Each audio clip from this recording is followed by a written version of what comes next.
The Christmas Tree by Michael Whitehouse, narrated by Otis Jiry. Staring at the tree, whiskey in hand, Pete was pleased that this year would be different from last. It had been the strangest time of his life, but he truly felt like things were finally coming together. And when better to come together than at Christmas, a time he loved more than any other. In some ways, the past year had been like an eternity, in others as if it had succumbed to time in the blink of an eye. But either way, he was glad to see the back of it. Staring at the Christmas tree, its beautiful lights casting a warm hue over the room, and the snow quietly falling outside as the sun set, Pete began to think of the past year, of his daughter, Lana, and his wife, Janet. It had started with a very normal December, 12 months earlier. The small town in which they lived was covered with a thick layer of snow, the residents spending most of their days clearing driveways, and Pete's wife going off for one of her usual wanders. She'd be gone for a couple of hours, but while Janet was utterly devoted to her family, she still needed moments to herself, to clear her head, to diminish the stress that comes with a loving yet disorganized husband and a little girl who was kind, but whom enjoyed trying her parents' patience as much as possible. When the tensions of a domestic life clouded her feelings or began to weigh on her spirits, Janet would wander out of the back door into the fields and woodlands which characterized the entire area and trek for a little while through the pines which dotted the landscape. It therefore wasn't unusual for her to be gone for fairly long periods, especially since it was around that time of year when she would take it upon herself to choose the Christmas tree. No matter how much Pete or Lana asked to help out, this was Janet's job. She loved the tradition of it, the process of choosing the best tree possible, cutting it down, bringing it home on a small sled, and then seeing the bright smiles on her family's faces as they would gleefully take the tree indoors and decorate it with sparkling glitter garlands, warm glowing lights, and an array of festive baubles. It was a small highland town where they lived, far away from any major city, but Janet and the rest of her family loved their home, the simplicity of it, the feeling of being an integral part of a close-knit community, and, of course, the beautiful surroundings, lush during the Scottish summer and cold, crisp, stark, but yet awe-inspiring in the winter. Most importantly, she loved the pine woods nearby, specifically a collection of trees which sat at the top of a small hill within walking distance of the house. Perfect for picking a Christmas tree. She would return there each year, and while the numbers thinned due to a few other neighbors going there for the exact same purpose, there were enough trees to last a good many years. When she had been gone for 3 hours, Pete began to grow nervous, as this was longer than usual, and since it was getting dark, he took it upon himself to venture outside, telling Lana to lock the doors after him, and that he would not be gone long. Lana laughed when he told her that he expected that Mummy was struggling through the snow with a huge tree, bigger than any other they had ever had. Pete loved to see the excitement in his daughter's face at this time of year, and he told her to watch from her bedroom window to see what they would bring back. With this, she excitedly ran up the stairs straight to her window before he had to call her back down to lock the door. Gazing at the beautiful tree, he could remember that night like it was yesterday. The snow was crisp on the ground and crunched under his feet as it began to freeze. Small flakes fell from the sky occasionally, but Janet's footprints remained uncovered. Even without them, Pete knew where they were heading. The hill where Janet returned each year was only a 40-minute hike away. She would pick a pine tree from there. In fact, sometimes she picked two, one around 6 foot, the other a young tree about half the size, if they could find one suitable. It was difficult at times to find smaller trees, as they seemed to be rare in that area. Everyone in town seemed to like the idea of having a small tree in their children's bedrooms, so people would climb up there with an axe and take what they wanted, so there weren't as many on hand. Lana at one time had thought it was sad to cut down and kill the trees, just for people to look at, but Pete explained to her about tradition and that he was sure more would grow back. With time, she forgot this protest and looked forward to the years when she could have one. If a smaller tree couldn't be found, they had a lovely synthetic one which would sit at her window. Secretly, she loved this just as much, but as her father had said, tradition is tradition. The larger tree would be placed in the living room and adorned with an assortment of baubles, glittering decorations, and lights. The other, in Lana's room, would be sprayed with a can of fake snow and covered in hanging candy sticks and chocolates, although she was always told she could only have one a day before bed as a treat. Of course, occasionally she would break this rule and just hope no one would notice. Janet could always tell, but she would let it go. Christmas time was the best of times after all, and it was so brief.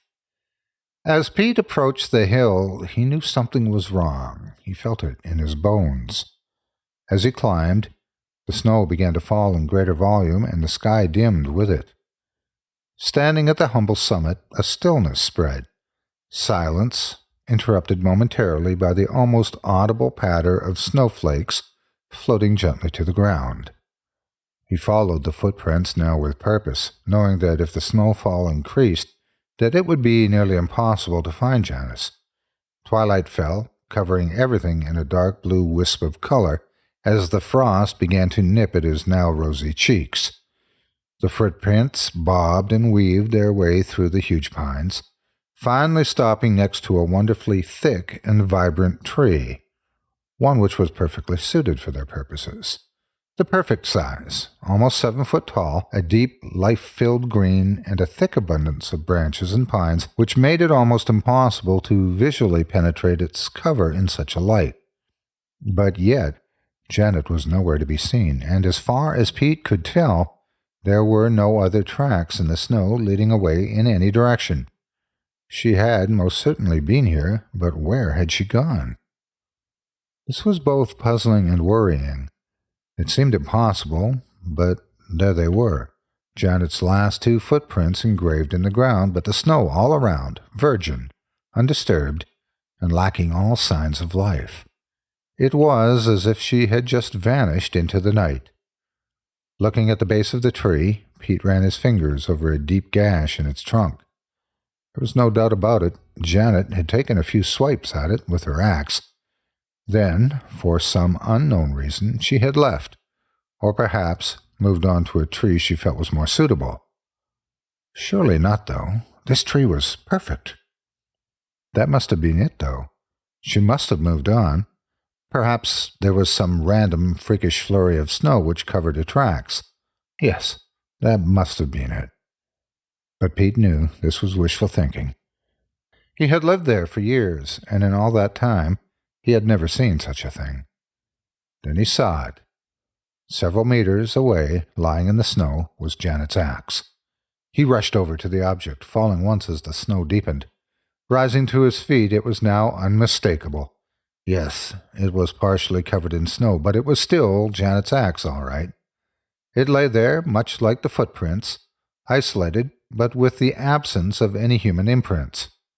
It was as if the tool had been dropped from a great height, but Pete did not care to speculate. A sense of growing worry permeated his mind as the thought of Janet lying somewhere injured increased his anxiety. Shouting his wife's name repeatedly drew no reply as darkness now began to creep ever closer. If she was hurt, he would have to raise the alarm and get the town out looking for her, along with mountain rescue. She wouldn't survive long in the snow in that biting cold. At this thought, the panic grew. Worry, fear, hurt, that can only be felt through love. With torch in hand, he continued in the direction the axe had taken him. As he entered a thick den of pine trees, he noticed the broken branches littered on the ground, as if something had rushed past, tearing them apart and breaking them off on impact. Maybe Janet ran through here. The scale of the damage, however, looked too great to have been dealt by one person alone. Had he been in any other country, He would have assumed a bear was nearby, but they had been hunted to extinction in Scotland long ago, along with the wolves and any other predators. For a moment, his torch reflected off something scuttling under a bush, but it looked more like an insect than anything else, and again far too small to cause such devastation. Pete fixed his scarf, trying to cover his face as the frost bit deeper, but just as he did so, something caught his eye. Something on the ground. Shining his torch on what he at first thought to be a dead animal was the crumpled body of Janet, lying still on the ground. A heart attack, they said. A heart attack? But Pete had seen her face. He had looked upon those eyes, once so filled with kindness, transfixed in a frozen stare. Cold, glassy, black with fear. Her hands were clenched in front of her, and the pathologist told him that this was perfectly normal for one suffering such a massive heart attack in such low temperatures. As was the contorted look on her face, although at the mention of this Pete saw a flicker in the pathologist's eyes, which gave away that he was as puzzled by that look as anyone. A look Pete would never forget. Darling Janet, love of his life, mother of his children, dying alone in the cold with lips pulled back over teeth in agony, frozen into an inhuman snare. The whole ordeal had devastated him. If it hadn't been for their daughter, Lana, for the necessity of her needs to be met before his own, Pete would have found it nearly impossible to have gotten through it. The past 12 months had been cluttered with reminders of an aching loss, as with any bereavement. The first time of doing something once shared without that person made the pain more acute. The first Christmas, the first day at work, the first walk to school, the first family get-together. Every person's face etched in concern, accompanied by the well-meaning but empty traditions of, "How you holding up?" It must have been so difficult, and if there's anything I can do. Helping his daughter through the loss of her mother was all he had to make sure he could face another day. But that stopped now. They had been through the horror, through the denial, through the silent meals, through the lonely cries of despair at night, through the birthdays, empty and somber. They had been through it all. All these firsts were over. It had been over 12 months since Janet's death, and Pete felt almost exhilarated by this.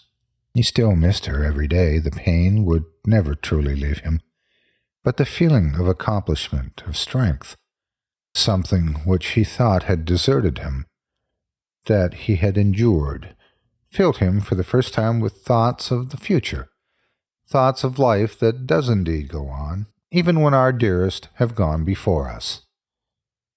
And what of his beautiful daughter, dear, kind Lana? He may have felt compelled to bring her through the past year, but her empathy and strength had left him in awe, characteristics which someone so young had no right to possess, but which were thankfully present nonetheless.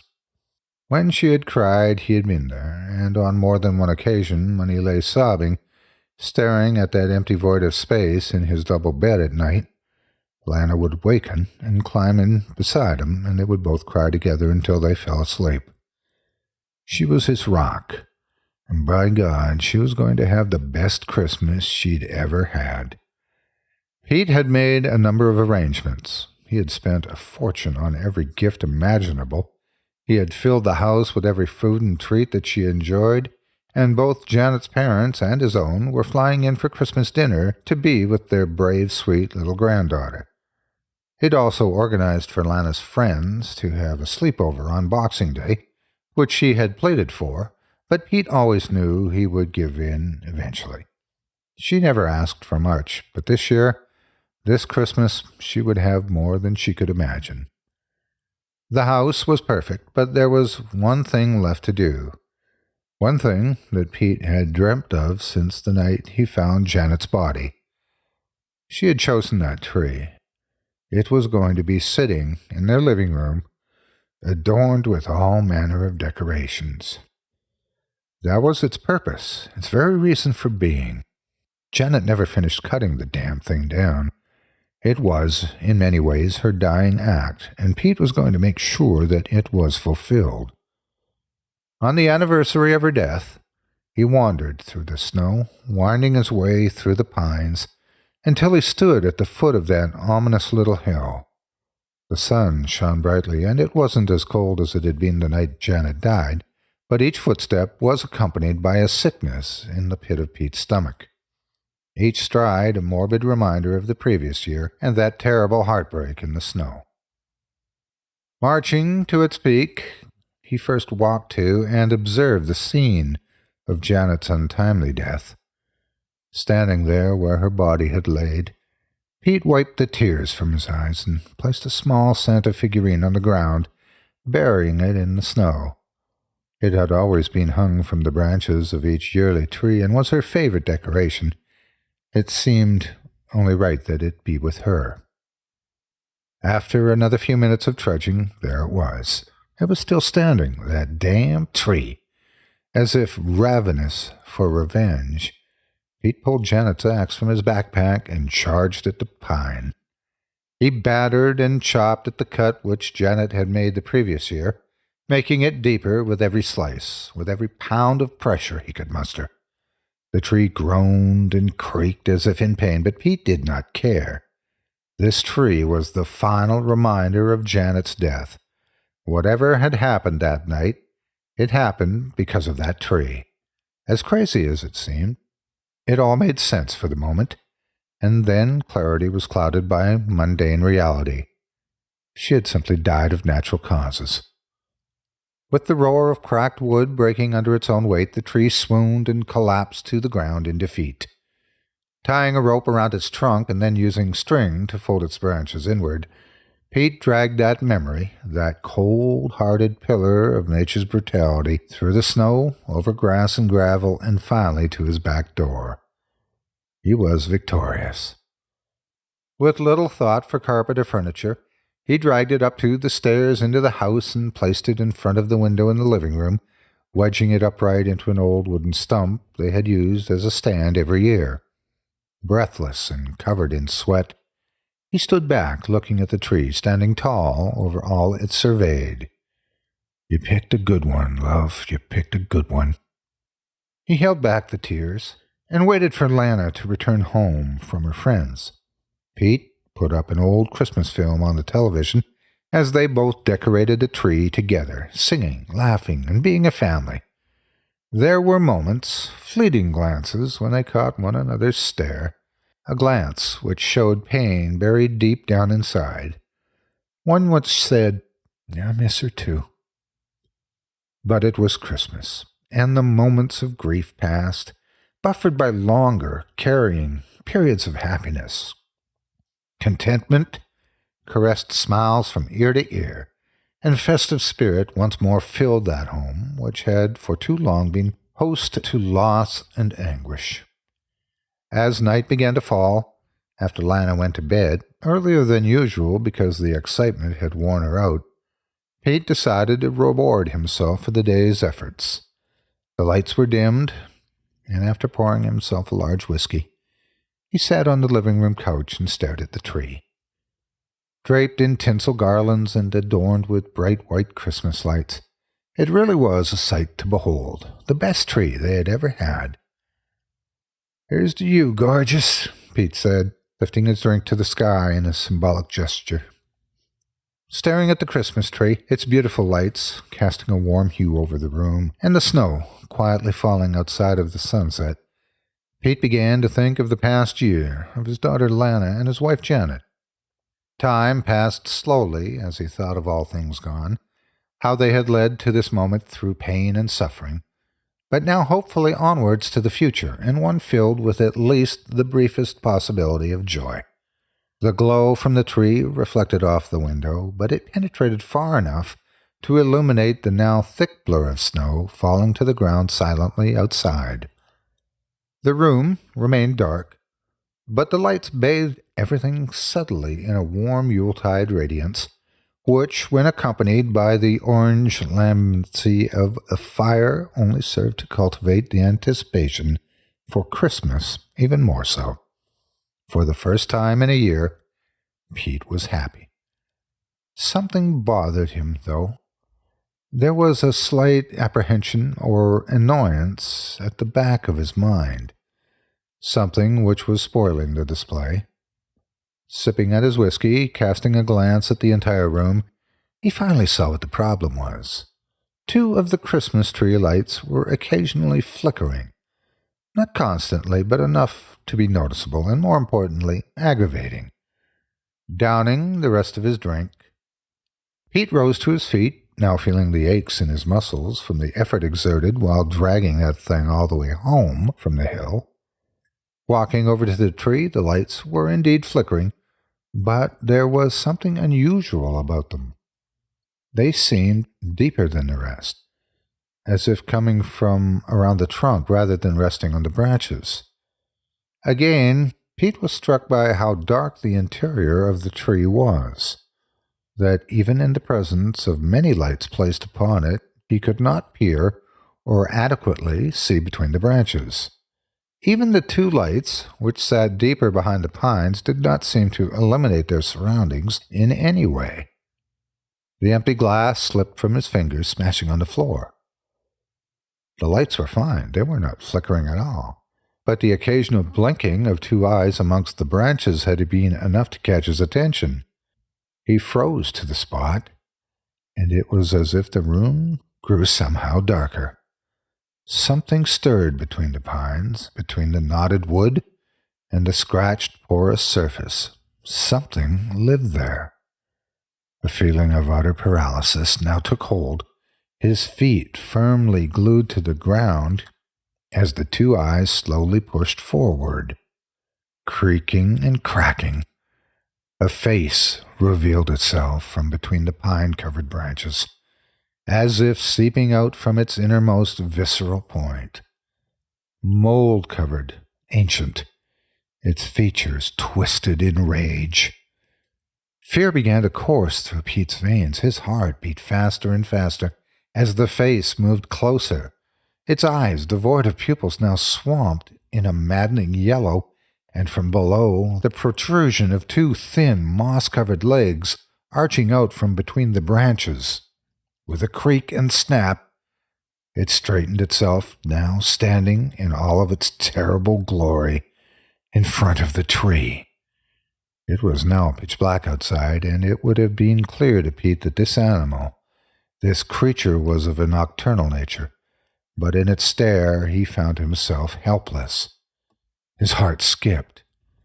First it was a palpitation, then he could feel a searing pain in his left arm. He clutched his chest, but his feet remained adhered to the ground, and it was impossible to look away from those yellow, unmarked eyes. Its gaze came closer still, and in the pain which it brought, Pete knew he was going to die. To be found like Janet, cold, face contorted, and the second victim of that which lived amongst the pines on that hill. The pain was now unbearable, but the paralysis removed the possibility of a scream. What little light there was from the fireplace now illuminated its head, elongated on one side and pulsating on the other, its face dominated by a large dark hole which appeared in place of a mouth or nose, one which no light could penetrate.